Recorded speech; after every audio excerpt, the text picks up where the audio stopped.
Wake up, wake up. Larry Krueger, Damon Bruce, good morning to all you 49er fans. Let's get to it right now. What is the key to victory for the Niners on Sunday? Chiefs week, let's go.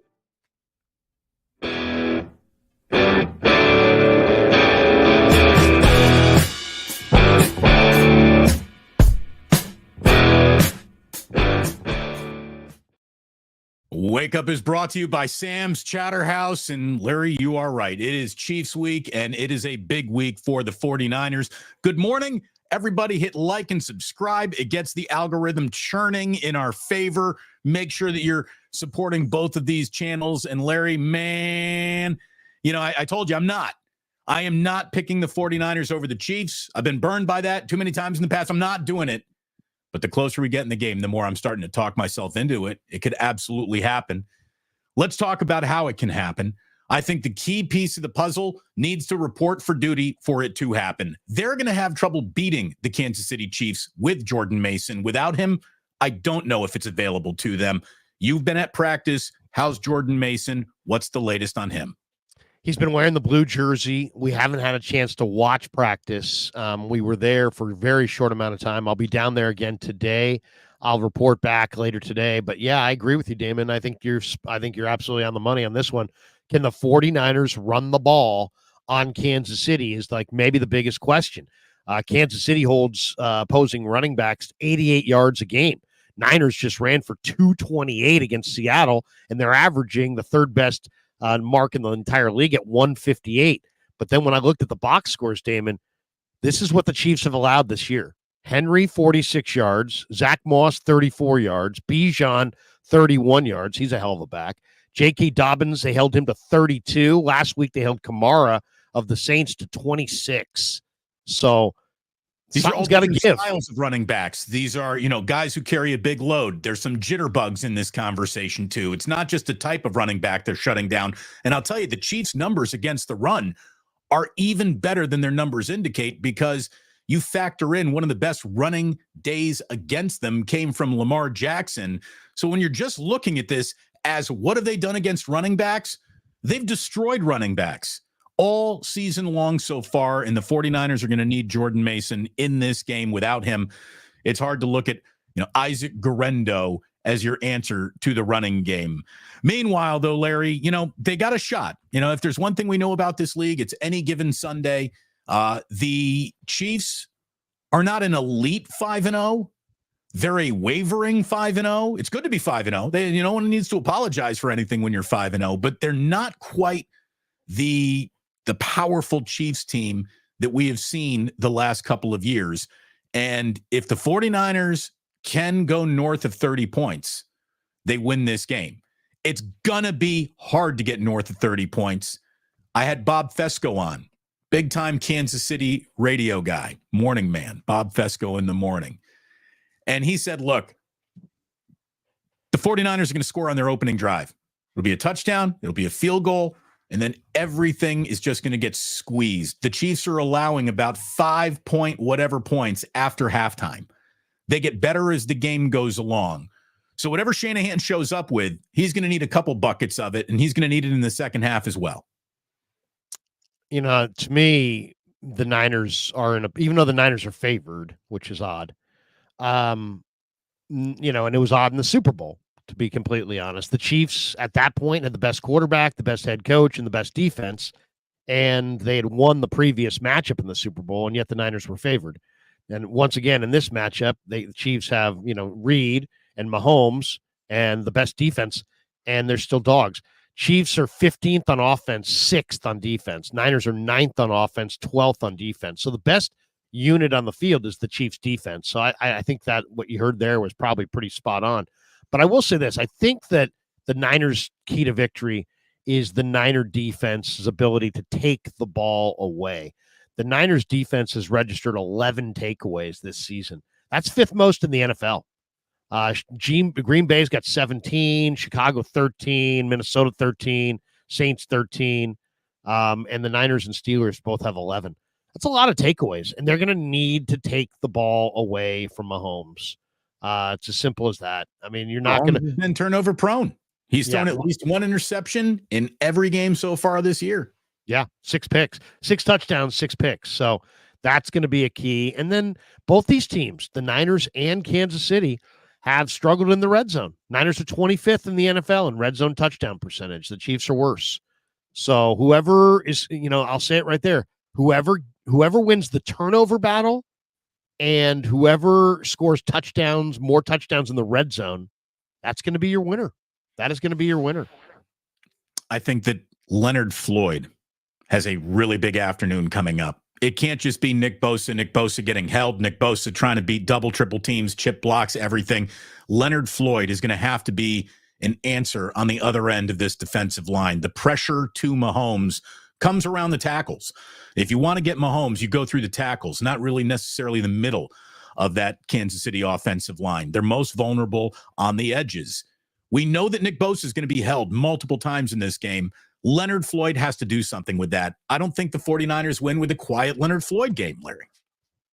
No, he's got to be huge. I mean, he is a very good player. He just can't bring it every game. And he's just an older player at this point. But he is huge, and they have to get a good performance out of him, no doubt.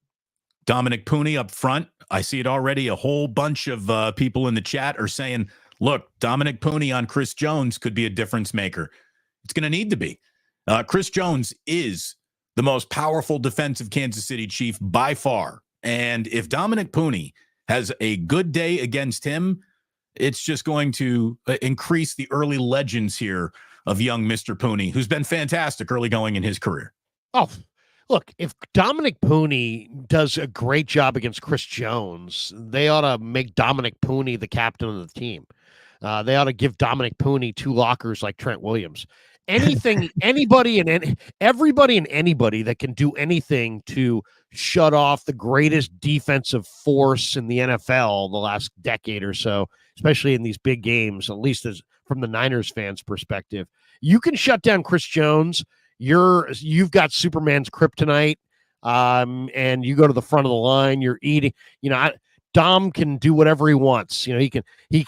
John Feliciano, Damon is always just crushing Puni because Feliciano's the veteran. And I'm doing an interview with Puni the other day at his locker, and Feliciano comes out of the shower, and he's like 5 stalls down, and he looks at him, and with total seriousness, he goes, "Dom, stand up," because he was sitting down doing the interview. And he's like, gives me this look like, do you want me to stand up? I'm like, you're fine. He's like, Dom, stand up. And then he stood up. He did the rest of the interview standing. He had been sitting, all because John Feliciano told him. So, Puni will have, he'll be able to do interviews standing, sitting, lying, resting, on a couch, on a chair, on a cot. I mean, he can call his shots if he can shut down Chris Jones.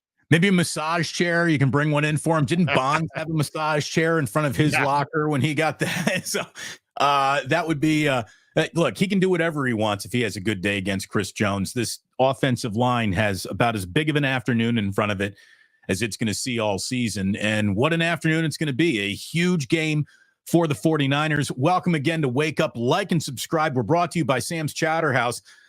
Dominic Puni will be winning the lobster roll of the week, Larry, if they get to run the ball on this Chiefs team, which is just going to open up everything. Trent Williams, obviously, we know what he needs to do. It's just a huge week. It's just a huge football game. Well, I mean, it's the biggest game of the year in a lot of ways because the 49ers have had their swagger knocked off by Kansas City. They don't have Greenlaw. You can only say you're the best if you beat Kansas City. They can't say they're the best. They haven't beaten Kansas City. Kansas City's the best. The Niners used to have tons of swagger, and they don't right now. And they've also lost 2 games by 1 score, or 3 games by 1 score. So they've let a couple games, St. Louis and LA, get away, right? Games that they should have won, they didn't win. Well, if they win this one, even though they're favored, I think this will kind of feel like the other category. Like, hey, they got one that we didn't think they were going to get. And I think it will have a major impact on the Niners because if they win this game, they meet these guys again in the Super Bowl. They can draw on, hey, we beat them. We beat them earlier this year. We can beat them. Like right now, does Shanahan go into that game thinking, I'm going to beat Reed? No. Does Schneider, the special team coach, say, I'm going to outcoach Dave Taub? No. Is Sorensen going to be able to run with Spags? Probably not. You know what I'm saying? It's like on paper, they have no reason to feel confident. So it's like, to me, they got to get this win just to regain that swagger, regain that confidence. The Niners feed off of we're the baddest guys on the planet, and they know that they're not. And I just think that it's had a major impact on them. Look good, feel good, play good. It's a formula. It really, and it might be cliche, but it's the truth. I think the 49ers, they look good, but I don't know if they feel too good. It's been a weird vibes year. If they play well against the Kansas City Chiefs, I think it's the springboard to put them right back on track to all of their goals that they have in store this season. You know, I talked to Nick Wright already earlier today. Larry recorded a video that's going to be out later, and he's, of course, picking the Kansas City Chiefs in this game.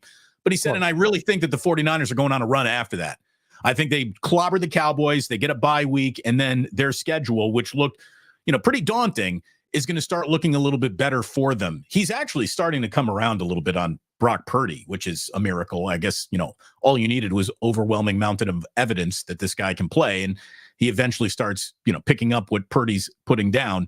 But it's always cool to be 3 years behind on a take. That's when it comes to the Bay Area, that's usually his timeline. It took him a while to get to Curry. It took him a while. It's going to take him a while to I think, get to Brock. 2 years from now, that guy's going to be all over Ohtani. Oh, you're going to see. He's pretty good pitcher too, I heard, So anyway. I heard this Caitlin Clark maybe can shoot. Chick's a bucket. She ain't bad if people will stop kicking her ass. So go ahead and check that out a little bit later on the channel. But look, man, this is just an absolute monster, and the 49ers are trying to batten down the hatches to be as ready as they can. Some inventory from this week here, Larry. The Niners have signed veteran safety Adrian Amos. Now, I'm familiar with this guy. He used to be a Chicago Bear. He was a pretty damn good Bear, too. He took more money after a really good season. He went to Green Bay. He was a pretty good Packer, too. The reason why he's available is because 10 years long in the tooth safeties really aren't what teams are looking to build around. But they signed Adrian Amos. They need this guy due to the Mustafa injury, due to the fact that Hufanga is a ticking time bomb and doesn't stand around too long without getting injured. So, we might see significant snaps for Adrian Amos in this game. And that is certainly something that Andy Reid has to be looking at and thinking, I got a weakness to attack right there if that's the way it really rolls out. It's George Odom, Jalen Mahoney, and Adrian Amos are your available safeties for this game. Yeah, I mean, that's the issue. Is Malik Mustafa's got a low ankle sprain. Hufanga's out with a wrist injury. Odom's more of a special teamer. Jalen Mahoney is a nice rookie from Vandy, but he's on the practice squad and he's a rookie. And then so you got Jair Brown. You got one healthy safety. So you had to go get another safety. They signed Amos. They put him on the practice squad. We'll see if he plays at all or if he plays this week. As you mentioned, he was the Bears' 5th-round pick in 2015. He ran 4.56 at the combine. The book on Adrian Amos at Penn State, smart, high IQ player, started as a corner, can really cover, scheme versatile, good range, good awareness and coverage, has experience in the slot, competent outside as well. As I said, he began his career as a corner.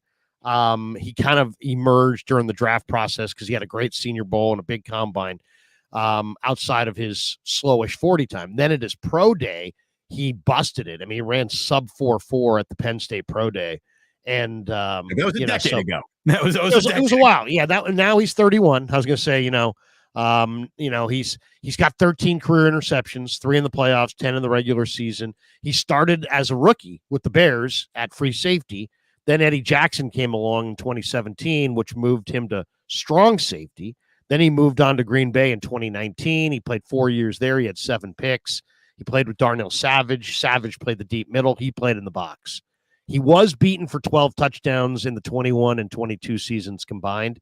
and he played last year 361 snaps with the Jets and Texans.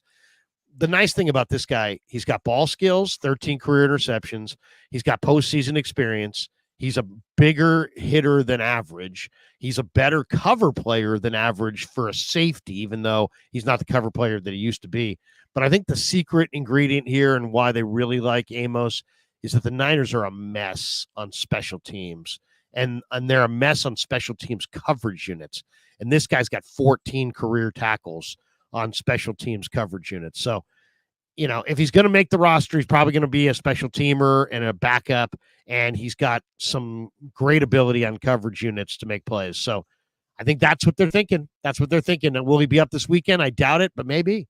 Krueger's Javarius Ward playing this weekend. We know he wants to. This is his former team. He took the big dollars to come to the Niners, and he's been really good with the Niners. He hasn't had a particularly great year so far, but he's a good player, and I think him being out there goes a long way to trying to beat the Kansas City Chiefs. What's the latest on Mooney?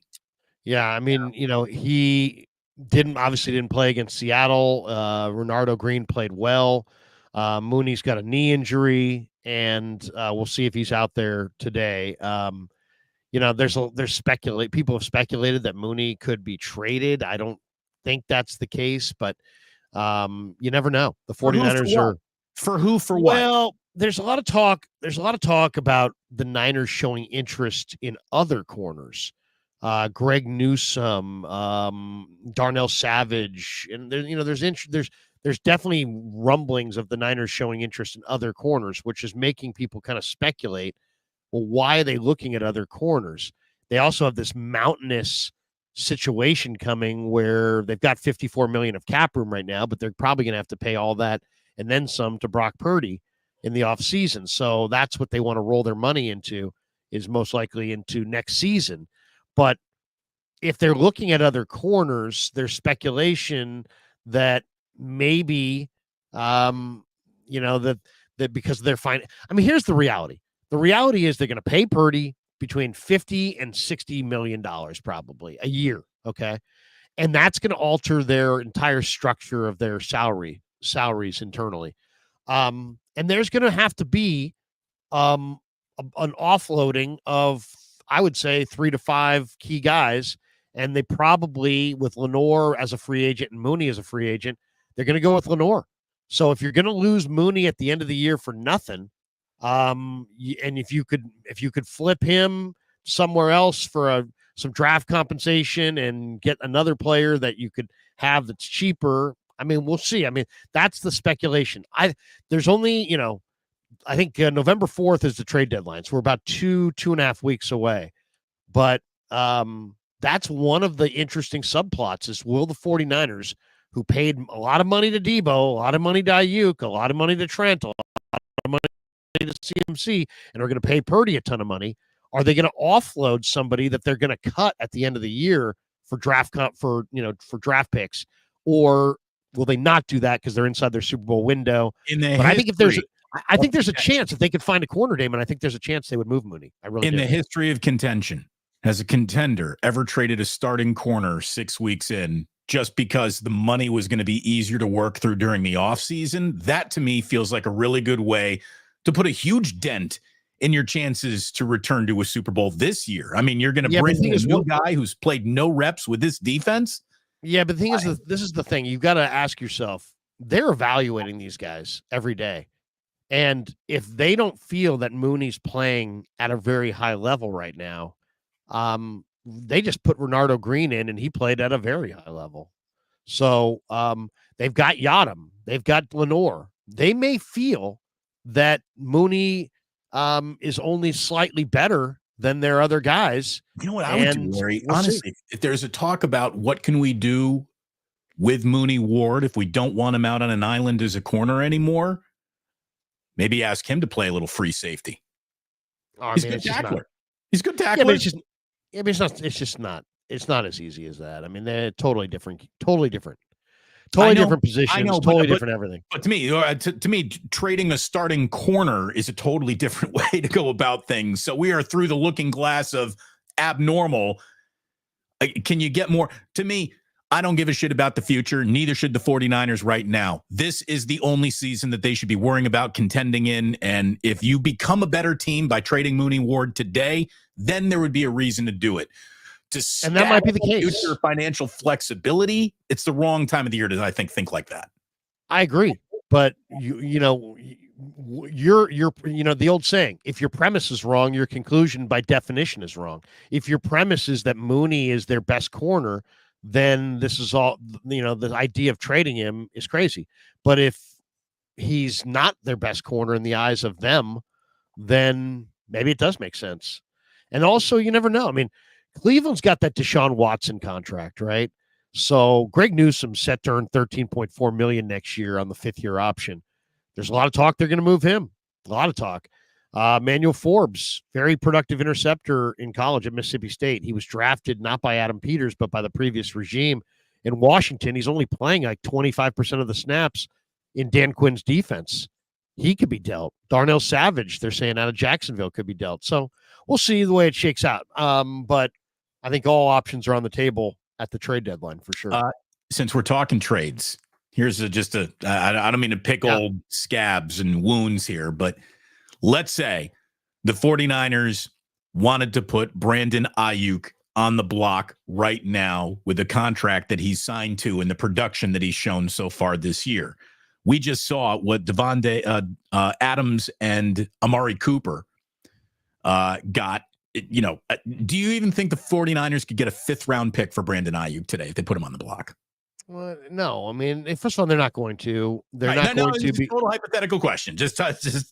But it's not worth it even discussing. Here's why. Because when you sign a player, you give them all that bonus money. And if you trade that player, that bonus money accelerates into this year, and you'd give yourself a massive dead cap. No, I know it can't happen. Probably this year and next year. Could even get like the value of wide receivers. It's incredible. They're getting paid more than ever, yet the league is starting to evaluate them on a level of like running backs where just go get another one. It's the wide receiver universe is in a weird universe right now. Yeah, I mean, what did the Jets only had to give a third for Devontae Adams? Right. So Mike I can't do a second.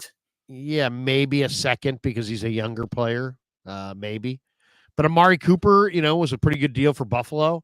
Yeah, it's more of a buyer's market than it is a seller's market for sure. Last thing in terms of roster manipulation, the 49ers with Matthew Wright's status in question, they've added a 3rd kicker, Anders Carlson, made 27 of 33 kicks last year for the Packers. He is a coin flip, though, between 40 and 59 yards. He missed 50% of his kicks there, and he missed 5 of his 39 points after touchdown. He doesn't come with nearly the, hey, that's not bad for an off-the-street kicker resume that Wright came with. I hope Wright's able to go. It's a shoulder problem. Can you cortisone a kicker's shoulder without affecting his kicking mechanics? Do you think Wright goes this weekend? These Niner kickers can really hit. These guys. Campbell, look out. They're coming for you. You don't want none of Moody. You don't want none of Wright. No, I mean, I don't know. I'm not sure what to say about it. Carl. A little bit of a summer allergies thing going, or fall allergies. The fact that they signed Carlson makes you think that, they may have to use him this week. Otherwise they wouldn't have done it. So, I mean, I'll say this about Wright, a lot, so the premise, I did a live stream last night with Raj, and Raj made a great point. He said, hey man, Wright looked terrific, and I'm like, okay, I understand what you're saying. You're saying he kicked 3 field goals. He tried 3 field goals. Kicks look terrific. He tried 3 field goals. He made 3 field goals. So if making field goals is the 100% of the job, that's one thing. But in today's NFL, you have to kick the ball through the back of the end zone. Otherwise, they can return it on you. And he didn't kick it to the back of the end zone, and he didn't put any loft on it. And he almost had 2 taken back. He had the first one almost taken back, and he had one later that was almost taken back. It's on the coverage unit ultimately, but it's also on the kicker. Kick that thing through the back of the end zone or put some air on it. Give your guys a little bit more time. He didn't do that. So I think that's a concern. Here's the thing. The rest of the league is kicking the ball through the back of the end zone. So when teams kick it short, that's like, oh, here we go. They gave us an opportunity, and they're going to take that opportunity. So how many times are you going to – you're already not good on your coverage units. You're going to tempt fate by having your kicker kick it to the 10-yard line and letting them return it. So I think it may be more than just making kicks. It might be about the ability to kick it through the back of the end zone. Can Wisnowski do that? I mean, can we get Kyle Juszczyk, the backup emergency kicker, to do that? Anybody? I remember when what was it? The Buffalo Bills, I think, were the first team to carry two kickers. One guy just for kickoffs, the other was Norwood kicking his field goals. But I can't remember who they brought in. But Marv Levy would have a guy just kick the ball through, just out of Buffalo, and we don't see returns. And given the 49ers special teams, that is the way to go.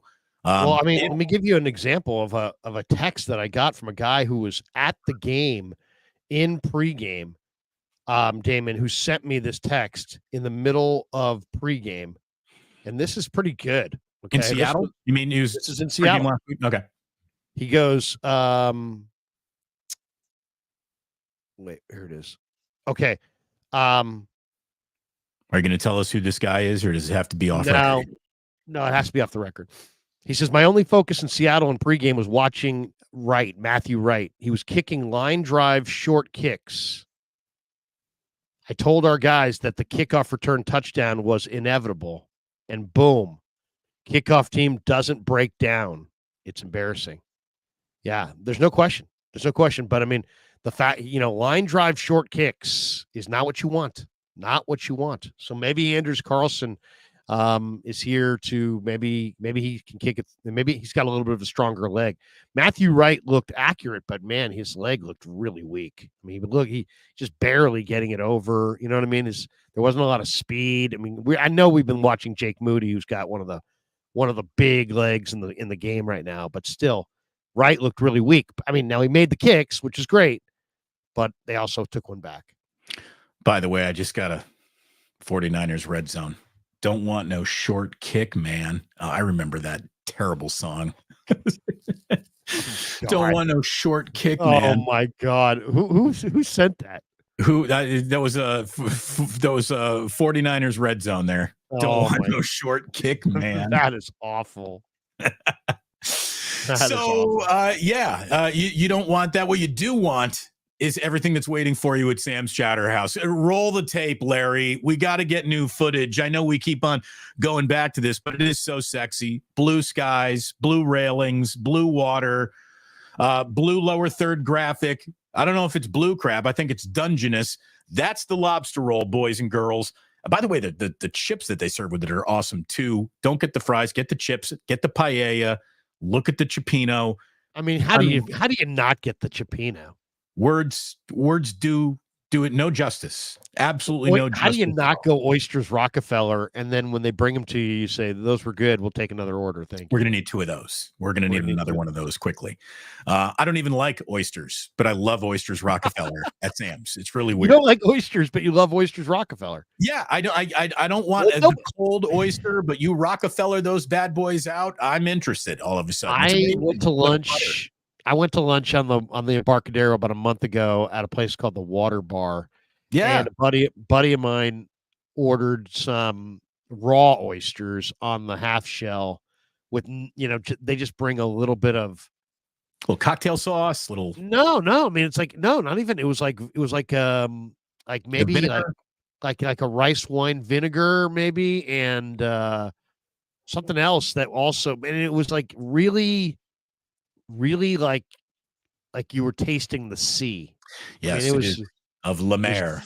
It was very seafoody, which I don't mind, but I much rather have my oyster baked with, bacon bits and Parmesan and butter and, all the things that go into Oysters Rockefeller. Are you saying that dairy and Parmesan cheese are not of the sea, Larry? Is that what you're saying?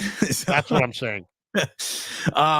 Get yourself to Sam's Chowder House. Thanks so much for supporting. You can support us by liking what you're watching right now, going over to the other guy's channel, liking that as well, making sure you're subscribed. And it is just a huge week, man. Are you talking yourself into a 49er victory here? You got this one going into the loss column too. Well, I don't predict 49er losses. I just don't. I mean, maybe I should, but I just don't. I think you can. When the season schedule came out and you did your W's and L's, did this game have a W or an L next to it? Because mine had an L next to it. Well, it had an L, but of course that's a useless exercise. And I said it at the time because that's the reality is that it's not linear. It's like you're going to beat a team that you shouldn't beat. You're going to lose to a team that, you should beat. There's also rest situations that factor in that really, change the level of the playing field or change the playing field. I'll take, I would never bet the Niners in this game. I just never would bet the Niners. So that maybe should speak to most of it. But I think you kind of hit on it with, I think people that are talking about Bosa and Floyd in the pass rush are hitting on it. The Niners have only registered, Damon, 13 sacks, and only 7 of those 13 sacks have come from defensive ends. Only 3 have come from Nick Bosa. Nick Bosa, Mr. Big Bad Nick Bosa, isn't even the Niners' leading sack man. Their leading sack man at, here we are in mid-October is Kevin Givens. Kevin Givens has more sacks than Nick Bosa. By the way, you could have played the Damon. Let's have you start naming names until you come up with the Niners sack leader. I don't know if I would have even gotten to Kevin Givens. Right. That's terrible. Yeah, he's their leading sack guy. And Leonard Floyd's got 2 sacks, like one for you and one for me. And, Bosa's got 35 pressures. He's got a 20.2% pass rush win rate per, according to Pro Football Focus. It's the 7th highest rate in the NFL. So it's not like he's a bum. Floyd has accounted for 20 pressures, but his win rate's just 10.1%. Aquanu's got 9 pressures, and he's got a 14.8 pass rush win rate. So Aquanu's been actually pretty good. But they got to get pressure on Mahomes. They have to move Mahomes off the spot. Here's the thing, Damon, that was so frustrating last year watching the Chiefs in the playoffs. It was so clear to me that Andy Reid, who in the regular season was trying to get it done with all these shitbird, backup weapons, all these Sky Moores and all these guys, he just said, screw that. I'm not throwing it to them anymore.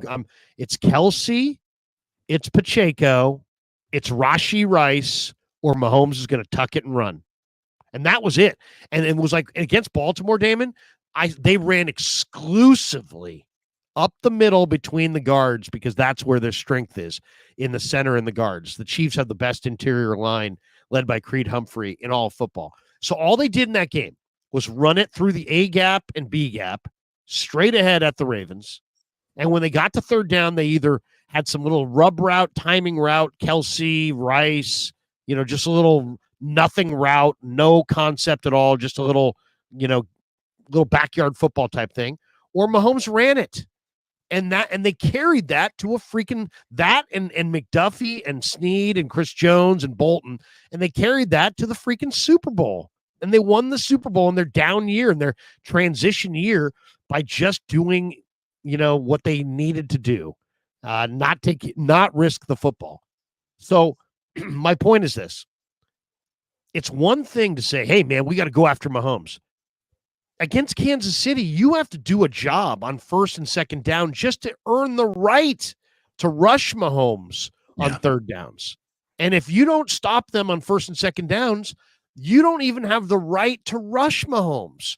So it starts well before Bosa and Floyd. They have to somehow stop Kareem Hunt, get Kansas City into some penalties, some negative yardage plays, a sack, something that gets them behind the sticks, and earn the right to rush Mahomes. And then when they get that right, they got to make it count, man. They got to get home. And they got to bring as many guys as they need to get home. But they got to do the job on first and second down. You want to talk about defensive, do the job on first and second down? This is where their red zone woes are really coming from. I was reading the Warren Sharp article about the red zone woes of the 49ers, and their estimated yards per attempt on first down in the red zone is, I think, the worst in all of football.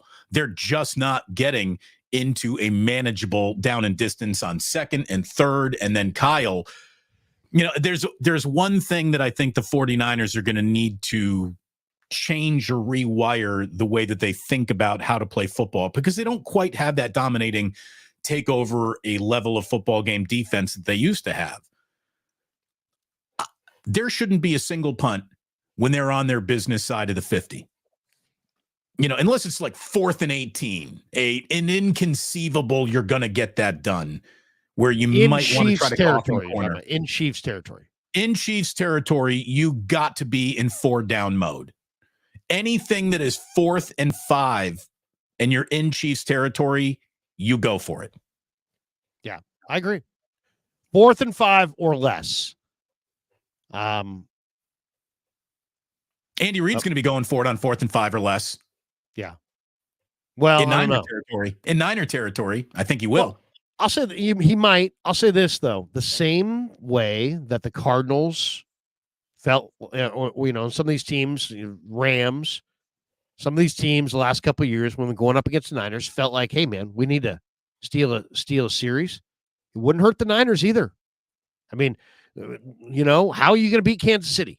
You better be +2 on the turnover margin.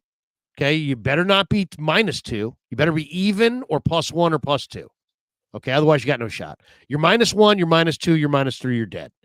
If you're even, you got a shot. If you're +1, you got a great shot. If you're +2, you got a very good shot. Okay, so that's 1. 2, you got to run the ball. You have to run the ball. You're not going to be able to sit there with Chris Jones and this killer D and just be like, we can't run the ball. No, you're going to have offensive balance. You're going to have to run the ball. And then you're going to have to put some pressure on Mahomes, stop them on 1st down, get them into 3rd and longs, and put some pressure on him. He doesn't have great tackles. And he will take off and run. And the one thing about Brock Purdy and Patrick Mahomes, they're both really smart runners. They know when to run and exactly what to risk, when to risk it, when not to. They know how to protect themselves at the end of that run too. Right. And Mahomes is at a point now where he kind of reminds me of the guy that almost like he is moving so slow, like he's almost daring you to hit him at the end of it so they draws a penalty. They do get benefits of the doubt from NFL officiating crews that I think it's demonstrable enough it would be hard to deny it. I also think that the 49ers have been on the wrong end of way too many calls, specifically on Nick Bosa and holding. If you just wanted to examine that, it's ridiculous. But it's to the point where I heard that in his career already, Patrick Mahomes should have 14 or maybe it was 16 more interceptions, but there is like teenage years level of turnovers that have been nullified by a flag on that play that might have been a Chiefs turnover during this dynastic run of theirs. And when you see that, when you know that the Chiefs being in a game means it's the biggest audience because they've also got Taylor Swift sitting in a luxury box, it makes the tinfoil hat wearers, I guess, gain a little gravitas to their arguments here that, I don't know, I don't want to say it's rigged, but it's slanted. It's, the NFL officials give benefits of the doubt to teams that are good for the league and don't give the same benefits of the doubt to teams that are less good for the league, which explains an awful lot of Raiders football and maybe their penalty situations. The thing is, the 49ers are good for the league. I think the 49ers winning is one of the biggest eyeballs on that games the NFL can even offer. So I really just, I hope that we're not sitting here talking about officiating. Larry, did you see Monday Night Football? Did you see the travesty of officiating that was? You even had Aaron Rodgers saying there are roughing the passers that were called to benefit me that were total bullshit in this game. That penalty is just, you can't. I mean, what about the 49er game where they missed a freaking turnover? What if I heard Mike Pereira on KMBR admitting that after they realized they missed that call, that undoubtedly the people in the booth and the officials were rooting for the Niners the rest of the game. Hell yeah, because if the Niners lost that game, they were going to be dragged. Right. They got an X marks the spot of how much you screwed that up. But if they win, with nothing changed. If they win, it's like, you know what? It's a learning experience. If they lose, it's a travesty. And, especially a team like the 49ers who, they may go into a downspin because they could lose this week. They could wind up out of the playoffs. If they had, so I mean, that's the thing. You got to make the playoffs. And who knows? You miss the playoffs and all of a sudden guys lose their jobs and things like that happen. People start to get replaced. So, yeah, I mean, it's unbelievable that a sport can have this much dialogue about officiating, this much crap that goes into perfecting officiating, and then in a primetime game, the ball goes off a guy's finger. We see the guy's finger snap back. Everybody sees that. And we're told, I did a video on this that just blew up, by the way, because I'm like, we're told that these guys in New York City are these masters of the effing universe, that they've got angles that we can only fucking dream of. And yet we get angles that they didn't even get. What? We actually saw a turnover that wasn't a turnover because they didn't have the angles that we saw on TV. How do Amazon Prime executives, Amazon Prime people in the truck have more views than this unbelievable New York City hub that has been painted as Amazon Prime is feeding them all of their video. Obviously not. How do They're you feeding them some? Yeah, how do you not have the video that Amazon Prime comes back from commercial break with and is like, oh, look at this? How is that not part of the original? Let's take a look at this in New York. I still don't understand it. Why are we rushing? What's the rush? Why? What?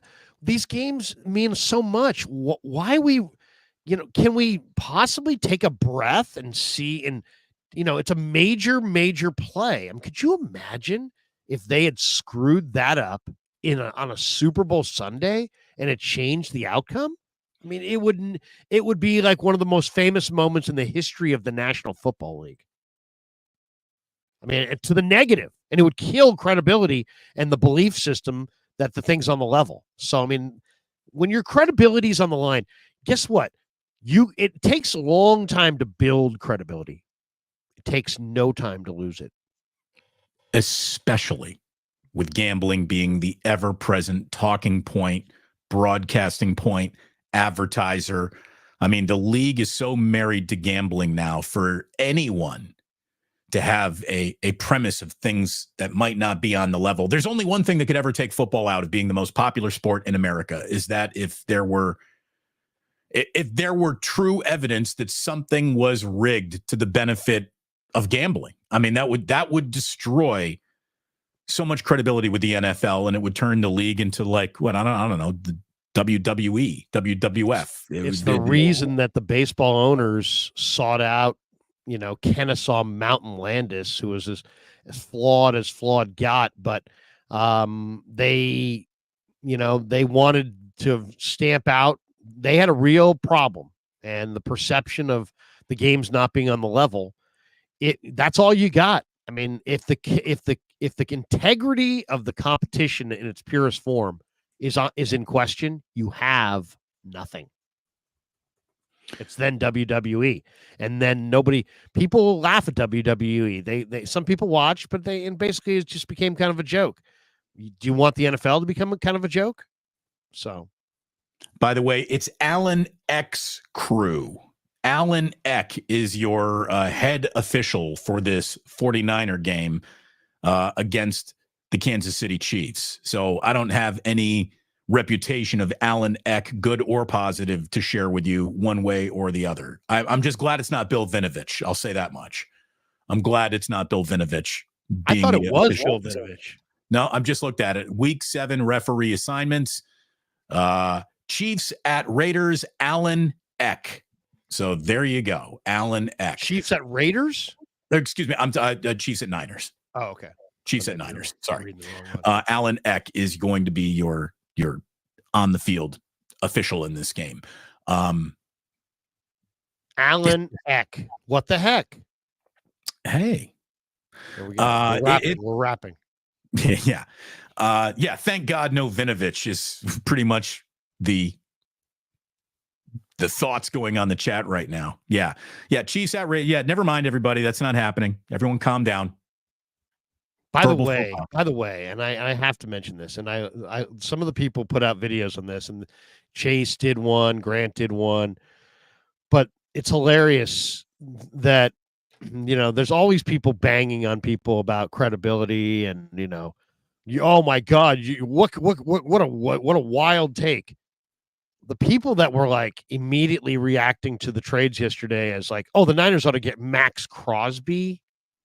I mean, come on, guys. I mean, come on. I mean, it's like I want to have as many people view my channel as possible, but I mean, there was no chance in hell. I mean, anybody who knows Mark Davis and knows what Mark Davis is about knows that there would be no chance in hell that they would send Crosby to the Niners if the Niners were loading up a Brinks truck of picks and players. He's not going to trade him to the Niners. He'd rather go under than trade Max Crosby to the Niners. Max Crosby will be a Raider, and he will never be traded by the Raiders to the Niners. I just don't buy it. And if I'm Max Crosby, I'm starting to fake hamstring pulls too right now. The Raiders are the organization that can take a future Hall of Fame talent like Max Crosby and make sure that he never appears in the postseason, not once in his career. I mean, the Raiders, and I'm actually going to be doing a show at 11 about the Raiders. It's got a little Raiders slant. Like it's been 2 playoff appearances in 13 years, and moving to Vegas was going to provide a level of income and destination that was supposed to radically change anything. The only thing that has radically changed with the Raiders since moving to Vegas is the pile of money that Mark Davis gets to sleep on. But the soul of that team is nowhere to be found anymore. And the Raiders under Mark Davis are a shell of what they were under Al Davis. And what Al Davis was at the end was an unmitigated disaster. I mean, it's awful. They're awful.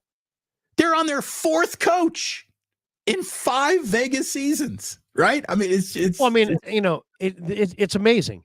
If you have a poorly run business and your business is in the Sunset District and you change your location and you're now moving to the Richmond, are you a well-run business now? No. You're a poorly run business that moved from the Sunset to the Richmond. The Raiders are a poorly run business that was in Oakland that took a handout by, Adelson or whatever the guy's name is, to come to Vegas. And now they're slightly more in a slightly more beneficial cash position, but they're still a poorly run franchise that just happens to be in Vegas. So nothing's really changed. What will change is if Mark sells or gives up control and they actually get somebody or hires a good football person and backs away from the operation. Then things will change. Until then, you're just a poorly run team that was poorly run here, and you're now in Vegas and you're being poorly run there. I mean, really, they're the exact same organization. They had Mike Mayock for a while. They make terrible picks all the time. I mean, Alex Leatherwood in the first round. I mean, go look at their picks. None of their personnel decisions seem to align with any other decisions. Like, none of it fits together. It really doesn't. So it's, the Raiders are as vapid and empty of substance as Mark Davis's new 24-year-old blonde yoga-doing girlfriend is. I mean, it's ridiculous. It truly is. He claims that she doesn't know that he's rich. No idea. Yeah, she clueless as to his loves that guy. She just thinks he's just a handsome man. Could have been a blackjack dealer. She's going home with him, Larry. Yeah. It's something else. What do you think of Tom Brady coming aboard?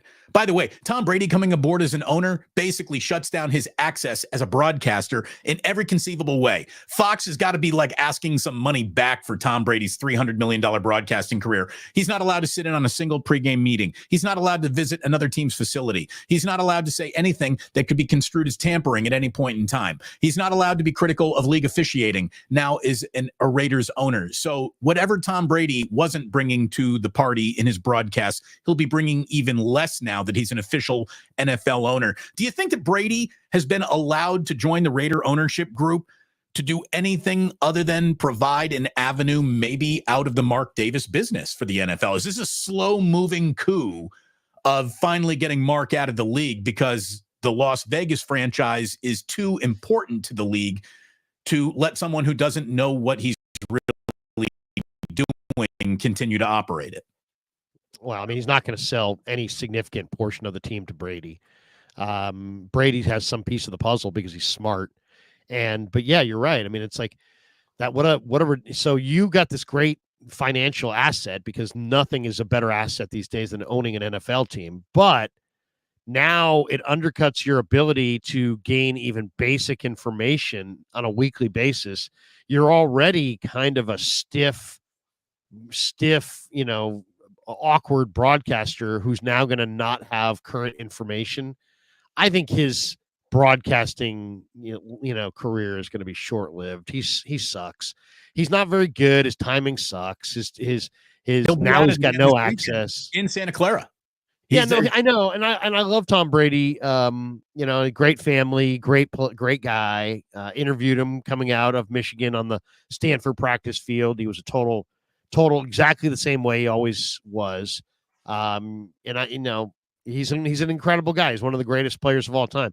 He's a lousy broadcaster. Right so far. Basically what I've heard. I don't think he's very good at all. All these people rip the tar out of Herb Street and Al Michaels on Amazon Prime. I watched that game like 5 times this week because, they were just on, the Niners were just on, and I always watch the game quite a bit. If I can watch the TV copy, I like to watch the TV copy again. Al Michaels is awesome, man. And still, he's 80. He's still fucking awesome. And Herb Street's incredible compared to Brady and Burkhardt. And I like Burkhardt. Burkhardt's a pleasant guy, kind of glib, kind of fun. Brady's one of the great quarterbacks of all time, maybe the greatest ever. They're not a shadow of Herb Street and Michaels. It's like it was like night and day. The quality of the broadcast. Michaels and Herb Street 1,000,000 times better than Burkhardt and Brady. So they got a real problem. They got a real problem on their hands, Damon. And the real problem is Brady sucks, and they know it. And they've got the Super Bowl. So what's going to happen here is you're going to notice, I would say, probably maybe at the end of the year, maybe in the last 4 or 5 weeks, definitely by playoff time, they are going to move Olsen back to the booth and make it a 3-man booth. On Super Bowl Sunday, it will not be Burkhardt and Brady exclusively. It'll be Burkhardt, Brady, and Olsen. So who gets fired at Fox for handing out that $300 million contract? Well, I don't know. I don't know that anybody does because I don't know exactly, what their margins are and where their money comes from, and was it really that bad of a decision or not? But I think there's no way in hell. I don't understand. There's no chance they're going to give us Super Bowl Sunday. There's not enough in the broadcast. It's not. There's not enough meat on the bone. Burkhardt's, as I said, pleasant. Brady's just not. It's not enough. They're way too. They just need to do more. It's the lead. All I'd say is go watch other broadcasts, go watch theirs, and then come back and tell me that that's going to be Super Bowl Sunday broadcast. No way. There's no chance in hell it's going to be Brady and Burkhardt exclusively. There'll be a third guy in that booth. It should be Greg Olsen. I think Greg Olsen might be the best analyst out there, not named Brian Baldinger. If Brian Baldinger were put on games, how long would it take for him to ascend to being one of the most credible color guys in the league? He does a lot of radio. He does a lot of radio. Awesome. He should be promoted to TV. He really should be. I mean, Baldy, I think, is the best. I mean, I think his breakdowns are the best.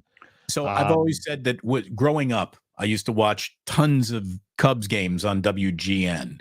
And, you'd have Harry Carey doing the lovable play-by-play or whatever Harry was doing. He was just being Harry Carey. Steve Stone taught me more about pitching in baseball than any other broadcaster of my life. I love his voice. Yeah, I love Steve Stone's voice. And he was a giant. He was a giant. He was a White Sox. He was a Cub. I mean, an Oriole. Steve Stone has got his voice just makes me think of WGN. I mean, I love Steve Stone's voice. I could listen to Steve Stone broadcast a baseball game any day.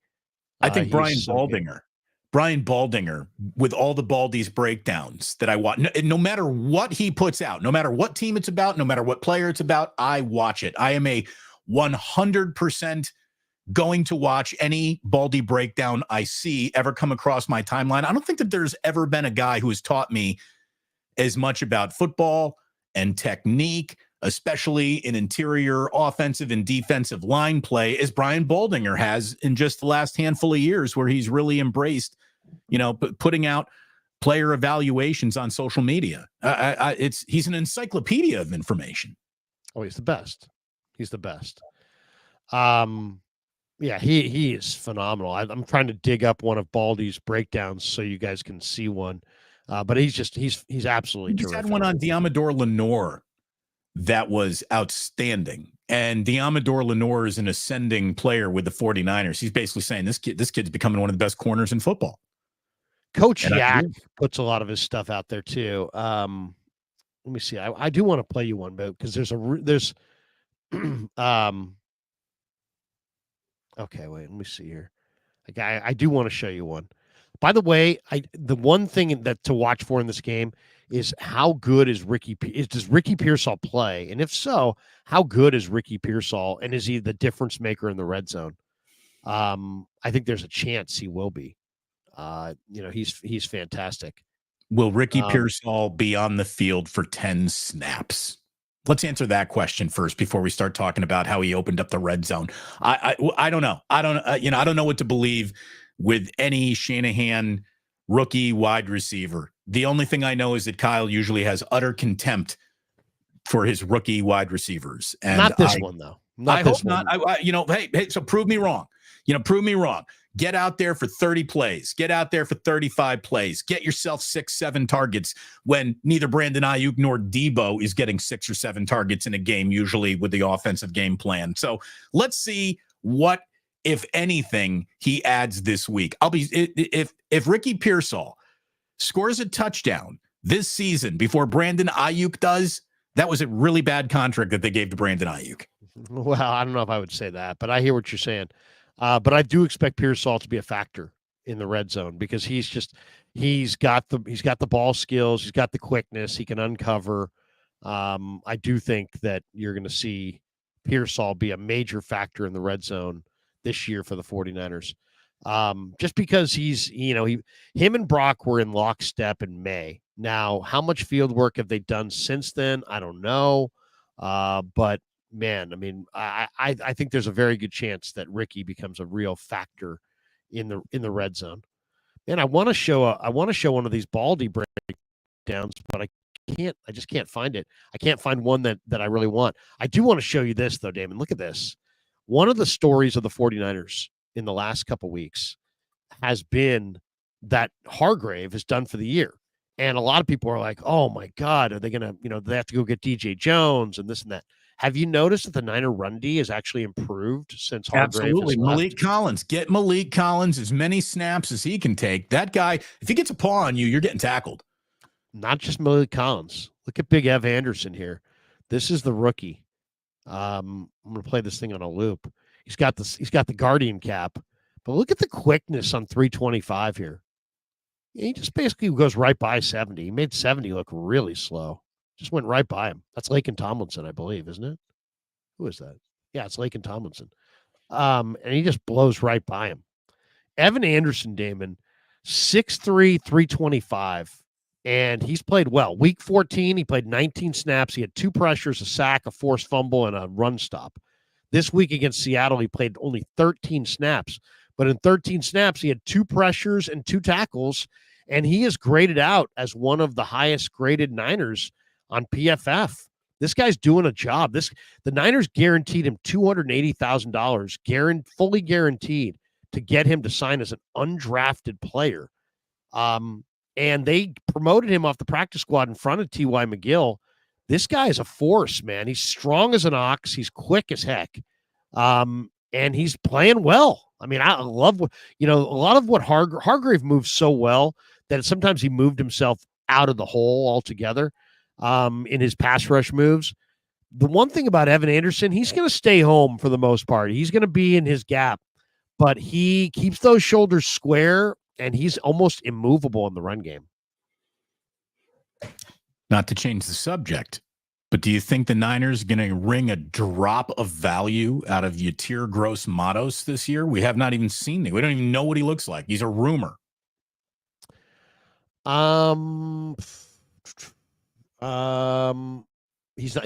might be out for the year. I mean, we'll see. I mean, he's got a knee problem. He hasn't accomplished a lot in his career. He's always looked like a ton. So I don't know. I'm a little skeptical. In fact, to me, that's one of the reasons that I think Lynch has to go get some help at the deadline at the defensive end spot, because I don't think you can depend on Gross-Matos to come back and give you anything. He hasn't done anything. He's been hurt the entire time. He's like, they signed him. He's been hurt.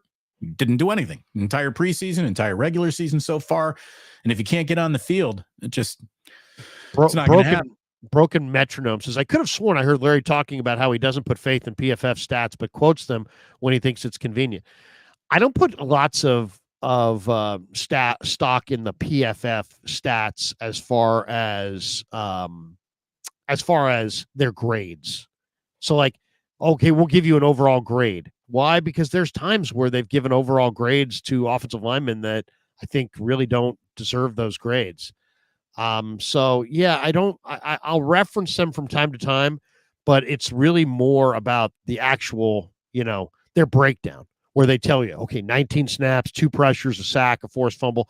One thing I didn't quote there with Evan Anderson is you didn't hear me quote the PFF grade.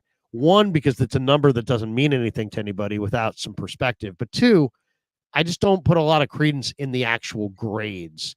But like Jeff Deeney, who covers the Niners for PFF, really sharp guy. I'm impressed by his work.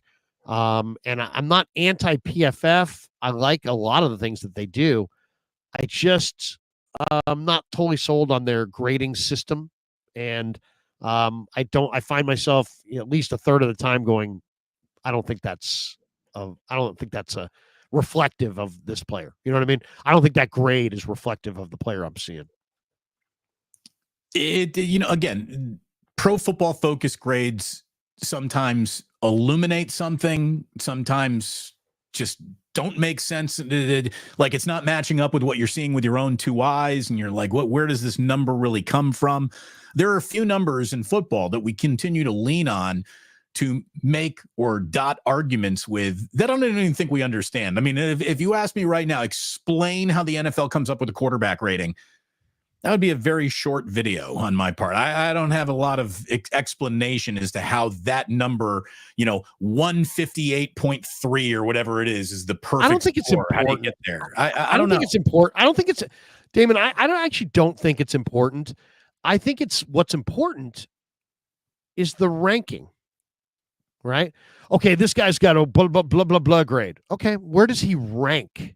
Because I would assume you're going to take the same measuring stick and the same process to evaluate everybody. Apply it to everyone. So, right? so give me the ranking. I don't care about the number. Just tell me where you have this guy ranked, and then we'll, and they're doing the work. I mean, I'm not doing all the work. I mean, they're doing the work. They're looking. They came out with a thing the other day that said that Dom Puni. Here's 2 PFF stats. Dom Puni is PFF's 9th highest graded offensive guard in the NFL this season. Okay, that's interesting. You don't hear me quote the actual grade because the grade means nothing, but the fact that it was 9th highest does mean something. Give you another one. Brock Purdy is Pro Football Focus's number 1 highest graded quarterback in the NFL. Number 1. Number 2, Derek Carr. Number 3, Joe Burrow. Number 4, Lamar Jackson. Number 5, Jaden Daniels. Derek Brock Carr's Purdy, not even playing. Yeah, Derek Carr's hurt now. But there you go, PFF. So yeah, I mean, I that's how I feel about PFF.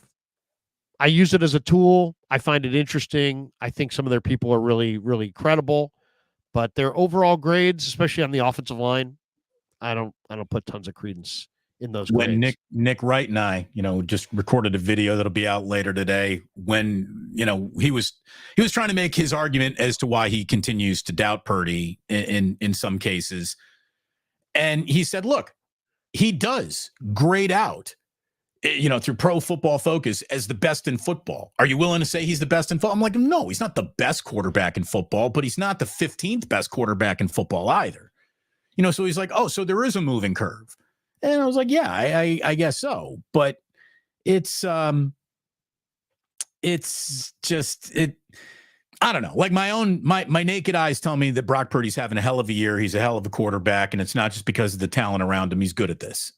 He's good at this. He sees the field. He processes the plays. It's unfolding in front of him. And I don't know how you measure that. And I don't know how you can say, well, a raw athletic talent like Lamar, his raw athletic talent is enough for you to overlook the fact that he might not process as well. Well, Purdy processes better, but might not have that raw athletic talent.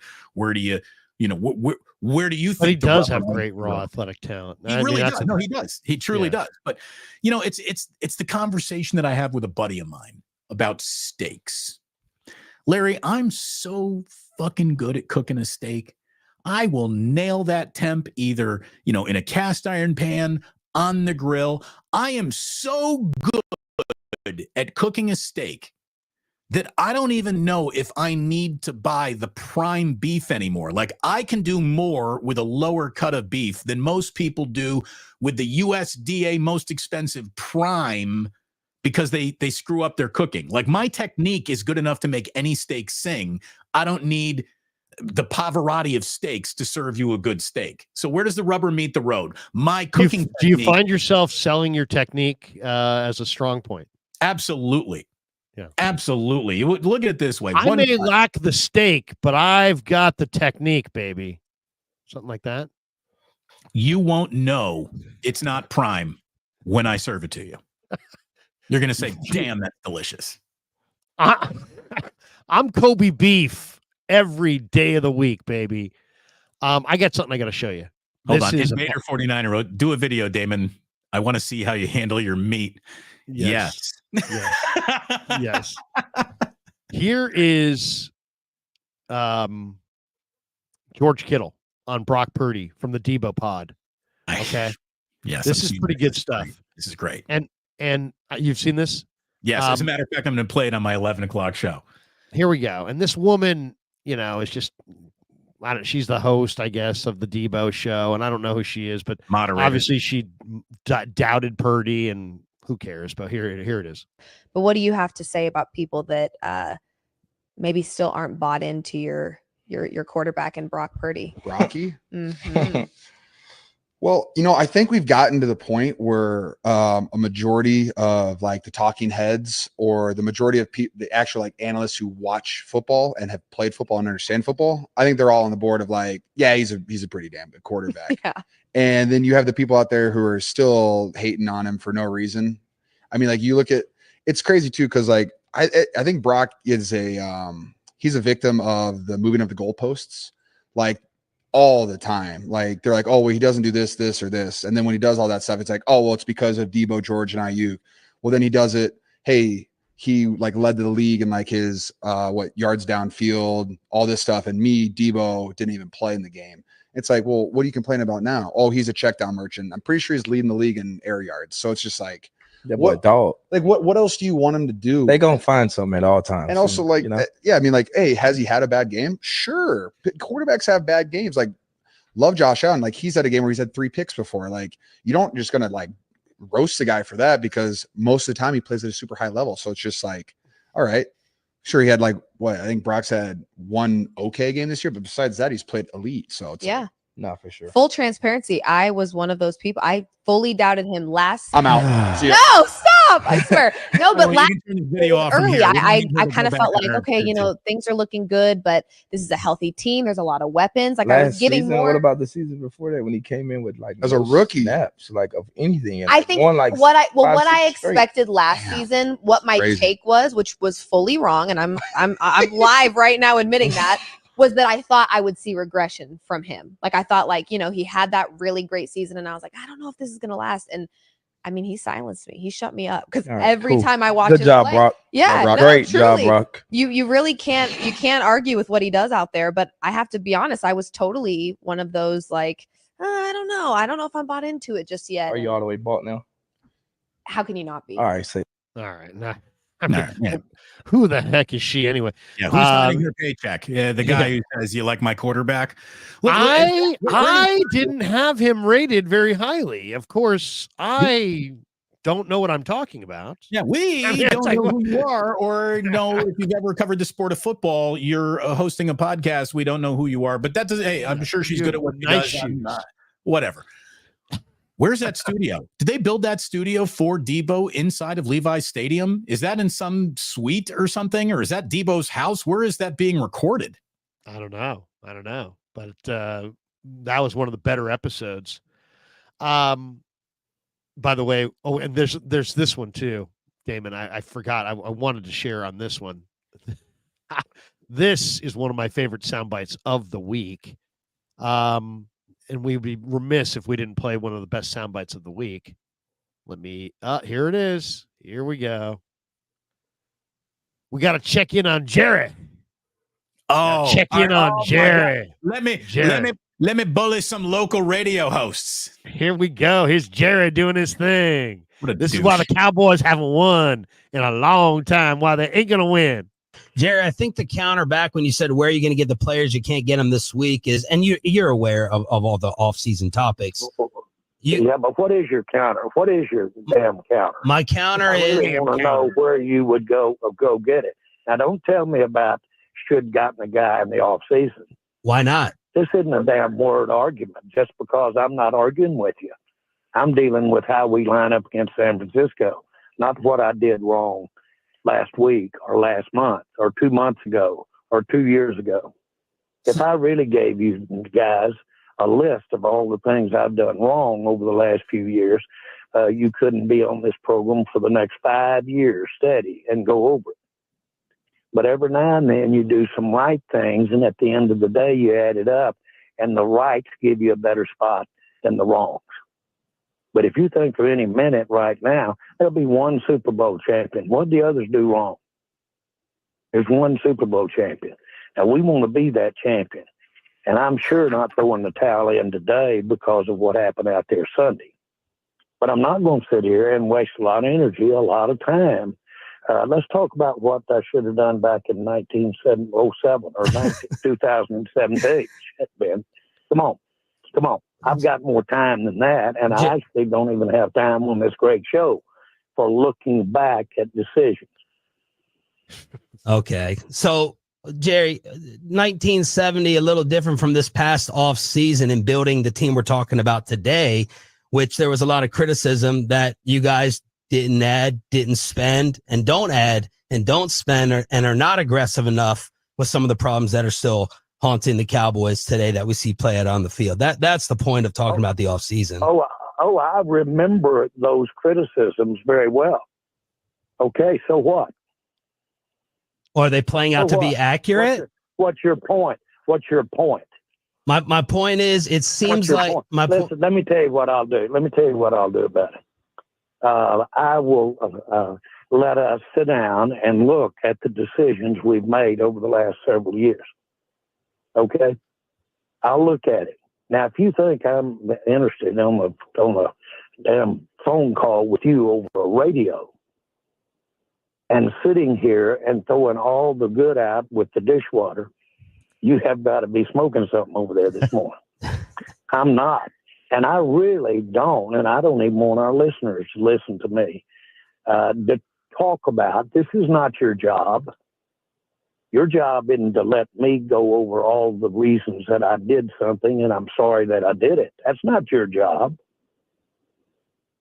Well, my job is to So y'all ask get why. a job, or I'll get somebody else to ask these questions, man. Yeah. Hung There you up go. on him right there and said, "Fuck Figure you, out old the team man." is- No, I'm not kidding you. I'm not kidding you. You're not going to figure out what the team is doing right or wrong. If you are, or any 5 or 10 like you, you need to come to this meeting I'm going to today. There are 32 teams here. You're geniuses. All right. No, here's the thing. Like Larry or Jerry, I'll get somebody if else. I were to represent the Dallas Cowboys in this meeting, I would be doing a better job than you. You have lost touch. He just said that my bad decisions are enough to fill 5 years of content, but I don't want to talk about any of those bad decisions. I don't need to answer to you, even though I am a media schmuck of the first degree who runs looking for microphones the minute my team wins or loses. I need a media scrum around me like my name is Dak Prescott. Dude, that guy is as word salad not making sense as some political figures these days, shall we just say. That guy is insane. I would love to fill in for those guys on the Jerry Jones show one day, because I would just start with, "Hey Jerry, man, what an incredible Super Bowl dynasty you had there with Emmitt Smith, huh?" And then he would be like, "Oh yeah, Emmitt, we love Emmitt. Emmitt this, Emmitt that, Emmitt's this, Emmitt's that."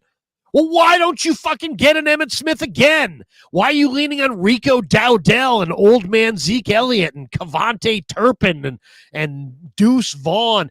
Go get a real fucking running back, Jerry. If you want to run the ball, you had one of the greatest running backs in the history of football. You've got one of the all-time leading rushers, and now you're doing it with Rico Dowdell. What has happened to your running game? What has happened to your offensive philosophy? Wait, you don't. You had Emmitt and you thought you needed, Emmitt, but now you don't need any running back? I mean, it's like, Jerry, come on, what are you doing? Yeah, how about this? Do you want to win, Jerry, or would you just rather win? Because I think you don't want to win. I think you would just rather win. Because if you wanted to win, you'd get a football guy and you'd hire him and you'd back off. Instead, you'd rather win, but you want to put your hands on you. It's your toy. You want to play with it. You and Steven want to make all the decisions. Well, guess what? You don't know shit about football. I don't care if you played at Arkansas and Tim Buck, back in 1968. I don't care. You don't know football like you need to know football to compete for a Super Bowl in the NFL.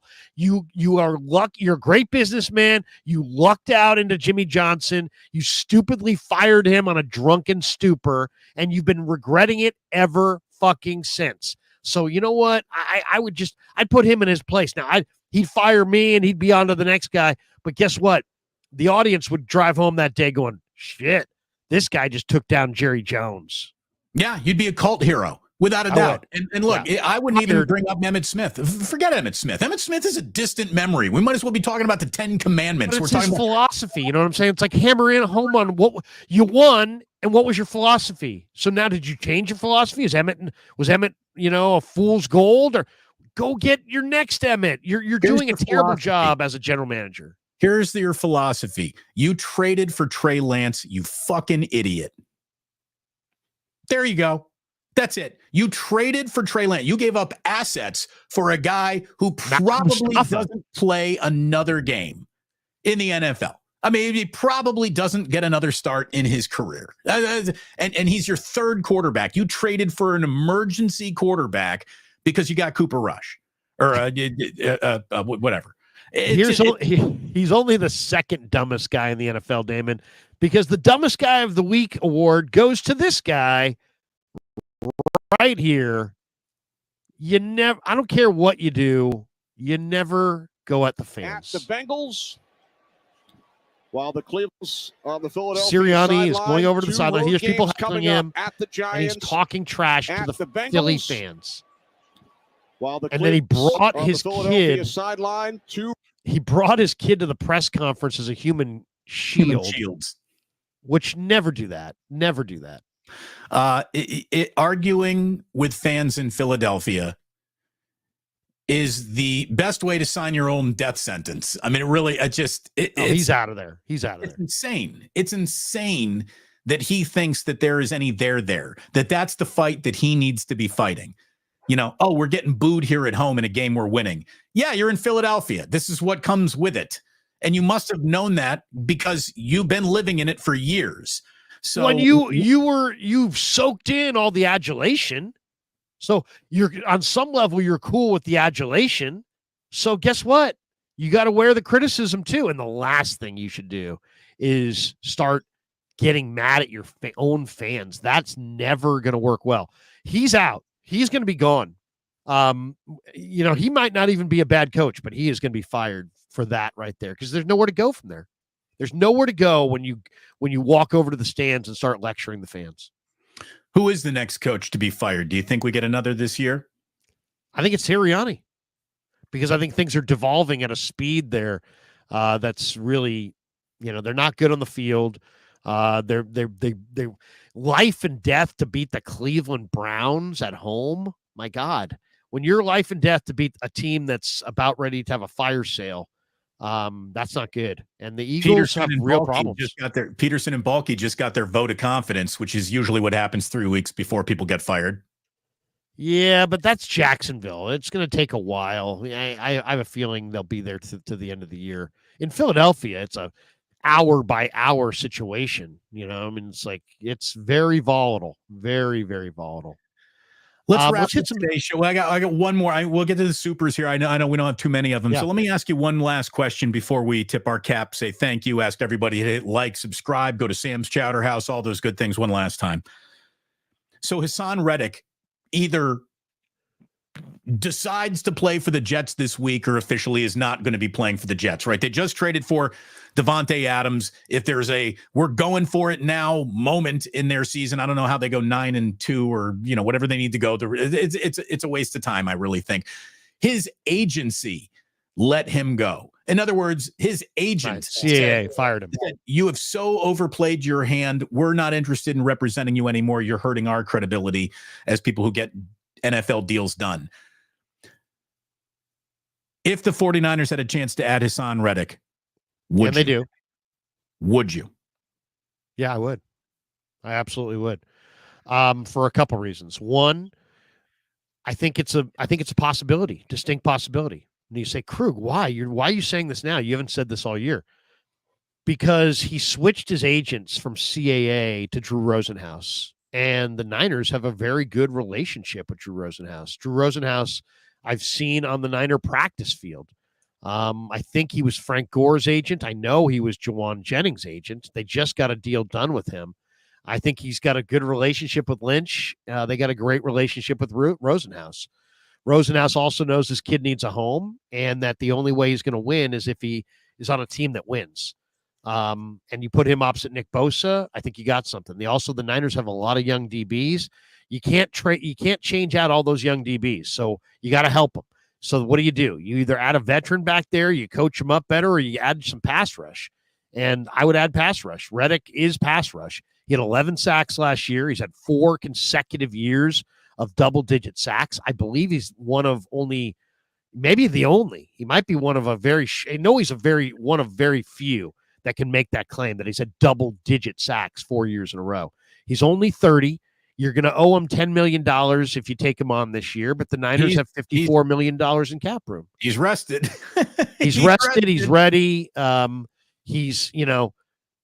really question whether Floyd can do it on a regular basis. I think he needs to be spotted more. I think that's pretty clear.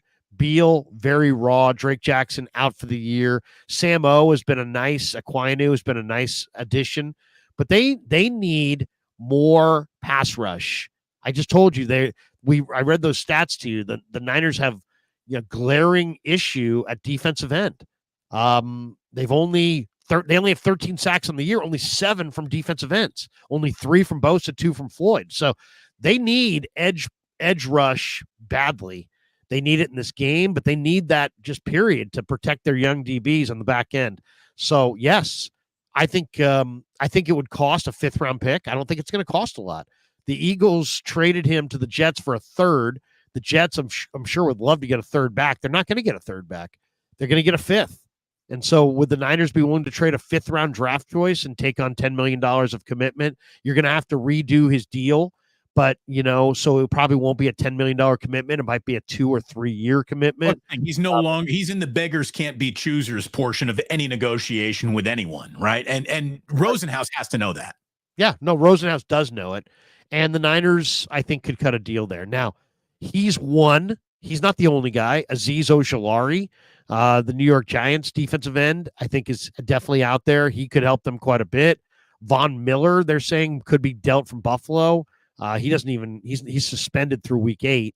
Yeah. And then there's the big name is Trey Hendrickson. Trey Hendrickson's the big name from Cincinnati. He asked to be dealt at the beginning of the year. They said no, but they're falling out of contention. If they lose one more game, you might see Hendrickson dealt. I really think Detroit is going to go full bore after Hendrickson to replace Aiden Hutchinson. I do too. But if they don't get Hendrickson, man, if I'm the Niners, that is the guy that I would try to get to put opposite Bosa. You get Hendrickson opposite Bosa, and you could spot Leonard Floyd on some, just a few passing downs a game. I think that is probably your best game plan. Like and subscribe to both of these channels, please. Hit notify. Larry, I'm going to be doing something that is something I have yet to do on YouTube this weekend. I am not going live at the 2-minute warning of 49ers and Chiefs. I'm going live at kickoff. We are going to do a watch party. I don't know how much of a party it's going to be, but watch me watch the game that you're all watching too. Hopefully you can sync it up and it'll be like we're all hanging out in the same place. Just solo? Yeah. Solo, or are you gonna go? You're gonna bring is it gonna be a watch party with you're bringing Jack and Ozzy? You're bringing guests, or is it just are you gonna monologue? Have you ever seen people doing this? By the way, have you seen people doing this? They rarely go solo. Well, they're rare. It's rare you find an actual broadcaster in the world, Larry, and you're talking to one right now. So. I'm just saying you're gonna be talking a lot. It's a lot of chat. It's a lot of talk. It's what I do. Well, I'm sure you're going to do well. I'm sure it'll do well. I'm sure it will do well. Hey, I don't know what it's going to do, but we'll find out. Do well. We'll hang out because those are doing well. I personally don't want to do that. I just don't. I want to watch the game and then talk about it. But I have thought about it though. I might not like it. I might do it and say, I didn't like doing that. We'll find out. It's just something new, just a little. You know what? I love it. I love the idea. You know what I want to do? I'm thinking about doing this. I'm thinking about doing a watch party at night for some of the World Series games, where, I'm just gonna watch the World Series and get somebody on to talk baseball and just talk about the game as it's going on. I think it might be kind of fun because baseball is my favorite game. There's so much room in there to talk in between. But yeah, no, Chase Senior does them. They do great. I know I've seen 3 or 4 other guys on the YouTube who do them, and they get huge numbers. So let me know how it goes. I bet you'll get big numbers. We're not doing it for small numbers, so we'll see. We'll see what happens. By the way, speaking of, are you still going to do post, or are you going to end it? Yeah, a little bit. Sure. Probably not going to go as full as I go, but we will have talked about the game, I think, thoroughly during the 5 hours of the broadcast. So I think we'll be okay, but we'll find out. We'll see what we're dealing with when it's all said and done. Speaking of numbers, though, Larry, strength in numbers. The Warriors got a little something going. I don't know what it is, just preseason results so far, but the Warriors look like a deeper, better basketball team than what a lot of people might have suspected this year. I'm just saying, I don't know where it goes, but I guarantee you the Warriors are going to be really interesting this season. Their season begins a week from today in Portland. I'm ready for basketball, man. I do agree they're deeper. I also think that they really need to move Wiggins because Moses Moody and Jonathan Kuminga were lottery picks a couple of years ago, and they're now at a point in their NBA career where it's time for Steph and Draymond to take more, to try to – those guys got to get off. You got to get Kuminga and Moody off, or you're not going to win any games. Steph is 38 years old. He cannot carry this team from October through June on his back, even with the added depth. Draymond's 34, Steph is 36. So, these guys are old. They need Moody, and Kuminga, who are both 22, to lead the way. So my suggestion is just, Steve, the message ought to be, we need to get Kuminga and Moody off. And Steph needs to exist around them. They don't need to exist around him. They've retarded the growth of Kuminga and Moody by forcing those guys to grow up immediately as 19 and 20-year-olds in the NBA, and basically said, if you don't play effectively around Steph and Clay and Draymond, you're not going to play. And so there's been huge stretches where Moody and Kuminga's minutes have not been there, and especially Moody. If they want to win 40 games, they better get real about who the freak they are right now. Yeah. Steph Curry is old. Draymond Green is old. They added some nice veteran role players. But if Kuminga and Moody are not major players for the Warriors are going to win under 40. I'm ready for some hoops. Hey, it was great having everyone here today, Larry. Let's go through our quick super chats. What do we got? Yeah, I saw here we go. Joe Sullivan in the house was on the road yesterday, in and out of service, and missed the lives. I love the shows, and I got to watch them later, but the chat is what makes it special. Okay, appreciate it, Joe. Yesterday was a busy day for me, for sure. I went live a bunch. JD says, if Dom Puni shuts down Chris Jones, he should get a juice box and 2 lobster rolls of the week. Damon mentioned the lobster roll before I could agree to it, or agree to terms for a payment. LOL. Look at it this way. You're going to want that lobster roll. Dominic Puni, we're giving him a Cipino, too, if he shuts down Chris Jones. How many bowls of Cipino could Dom Puni put away? I bet you a dozen. Absolutely. Yeah, he could go through a vat of Cipino. Oh, he's just he could be Mr. Cipino. Tommy Huxley, Hargrave, the worst signing. Run defense is way better without him. Yep, no doubt. He hasn't been good. Dale, 5 spot. Browns, Jags, Jets, Cowboys, Carolina, all same problem. Shitty owners that interfere with their teams. Yeah, it's one thing to be involved. It's one thing to be interested. It's another thing to be meddlesome. And Jerry is beyond meddlesome. He really thinks that he can do a job that he is unqualified to do, and that's the worst type of owner there is. Jerry, you know, Jones, what the greatest question look like somebody who doesn't even go to the games. You know, it'd be the greatest question. Instead of going at him and you have no freaking run game, you have no philosophy, you're a terrible owner. Just a little question of like, hey, Jerry, how did it feel to win? Do you live for that? Like, if you had your choice, Jerry, just in the sake of sort of spitballing here, you haven't won in a while, so let's brainstorm here. Would you rather win with somebody else calling the shots, and you're just like the greatest Cowboy fan of all time with the best seats and the best access, but you really have no say on the draft, free agency, the roster, no say at all, but you're winning? Or you're not going to win, but you have total say. What do you prefer? Would you prefer to not win with total control, or would you rather win and have no say? I would love to hear his answer on that, wouldn't you? He'd have to stammer through it because there'd be truth in each, right? I mean, there's no doubt Jerry Jones wants the Cowboys to be successful. That's clearly. But would you rather win? Are you committed to winning? He is as desperate for attention as any 80-year-old man has ever been at a point in their career where they're billionaires and just could put their feet. I mean, he is, again, don't insult the broadcaster who's asking you your questions when you're the only NFL owner who's committed to an NFL interview every single moment you can find one. There's never been a microphone that Jerry has not run to. He's Al Davis. He wants to be the face of the franchise. Al Davis resented John Gruden because John Gruden in the early 2000s was becoming the face of the Raiders, and Al Davis resented it. Jerry Jones wants to be the face of the Dallas Cowboys. That's at the core. That's the issue. Late super chat coming in from Quesadilla Thrilla 71. I think he's saying pound it, but he wrote points first. Either way, I thank you very much. And we'll points give you it, one. pound it, points it, pound it. Pound it. Pound the points. Thank you very much for tuning in.